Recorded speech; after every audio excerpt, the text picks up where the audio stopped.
लोगों का अक्सर सवाल होता है कि अकाल मृत्यु क्या होता। आइए इस वीडियो के माध्यम से जानें। यह गरुड़ पुराण के में इसके अनुसार यदि कोई व्यक्ति जहर पीकर या फांसी लगाकर भूख से पीड़ित होकर और आग लगाकर मरता है तो उसे अकाल मृत्यु कहते हैं। अकाल मृत्यु वह स्थिति है जब शरीर नष्ट हो जाता है और लेकिन आत्मा संसार में ही बनी रहती है। आए आए दिन लोग सड़क दुर्घटना या फिर किसी आपदा का शिकार हो जाते हैं और अपनी जान गंवा बैठते हैं। ऐसे मौतों को हम धर्मशास्त्रों में अकाल मृत्यु का दर्जा दिया गया है। सीधी सी बात है कि हर प्राणी को मोक्ष प्राप्त नहीं हो पाता है। इनमें से कुछ ऐसे भी होते हैं जिनको आत्मा सदियों तक पृथ्वी लोक पर ही भटकती रहती है। इसका कारण है कि उनकी अकाल मृत्यु यानी दिया हुआ पूरा समय नहीं पूरा होता है। वेदों में मनुष्य की उम्र 100 साल निर्धारित की गई है, तो अकाल मृत्यु क्यों होती है? इस 100 साल की निर्धारित उम्र में दुष्कर्म को नहीं मिलाया जाए तो मतलब इंसान की मृत्यु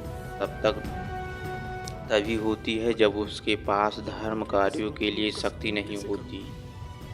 विष्णु जी गरुड़ पुराण के माध्यम से यह भी कहते हैं कि मनुष्य के जीवन के 7 चक्र निश्चित हैं। जो मृत्यु इस चक्र को पूरा नहीं कर पाते, ऐसे में अकाल मृत्यु को प्राप्त हो जाते हैं। अचानक ही मृत्यु होने की वजह से मनुष्य की मोह माया इच्छा और उसका लोभ बना रहता है जो पूरी नहीं हो पाती है। ऐसे शरीर तो नष्ट हो जाता है, लेकिन अकाल मृत्यु प्राप्त होने वाली आत्माएं अपने परिजनों और जीवित लोगों को कष्ट पहुंचाती रहती हैं और अपनी इच्छा पूरी करने की कोशिश करती हैं। गरुड़ पुराण के अनुसार प्राकृतिक मौत से मरने वाले मनुष्य को 41 दिन में ही दूसरा शरीर प्राप्त हो जाता है।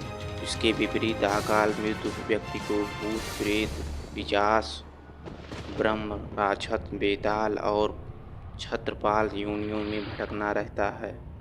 उनकी आत्माओं को जल्दी से शांति नहीं मिलती। आपको बता दें कि अकाल मृत्यु में आत्महत्या को सबसे बड़ा पाप माना गया है। श्री कृष्ण कहते हैं कि आत्महत्या करने वाले मनुष्य को आत्माएं पृथ्वी लोक पर तब तक भटकती रहती हैं जब तक कि वह प्राकृतिक द्वारा निर्धारित अपने जीवन चक्र को पूरा नहीं कर लेती, तब तक यह किस्म की सजा है।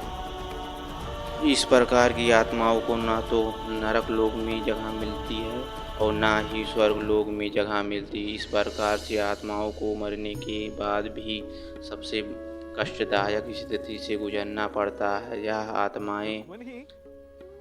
आत्माएं अंधकार में तब तक भटकती रहती हैं जब तक कि उनका प्राकृतिक के द्वारा निर्धारित जीवन चक्र पूरा नहीं हो जाता। जय श्री कृष्णा। वीडियो अच्छा लगा हो चैनल को सब्सक्राइब करें।